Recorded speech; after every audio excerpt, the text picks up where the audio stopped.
বিয়েটা হলো দুজনের সম্পর্ক, কিন্তু ডিভোর্স সেটা অনেক বেশি আইনি এবং জটিল। আপনি জানেন কি নিজের অধিকার না জানার জন্য বহু মানুষ কোর্টে হয়রানির শিকার হন? আমি অ্যাডভোকেট মিজানুর রহমান আজ আপনাকে 2 মিনিটে বুঝিয়ে দেব ডিভোর্সের আইনি প্রক্রিয়া সহজ ভাষায়। ভারতে ডিভোর্স প্রক্রিয়া নির্ভর করে আপনার ধর্ম অনুযায়ী পার্সোনাল ল এর উপর।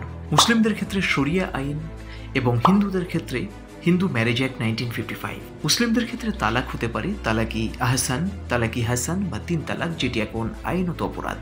নারীর অধিকার রয়েছে খোলা বা ডিভোর্স চেয়ে কোর্টে যাওয়ার। যদি দুপক্ষ রাজি থাকে তবে সেটা হয় মুবারাত।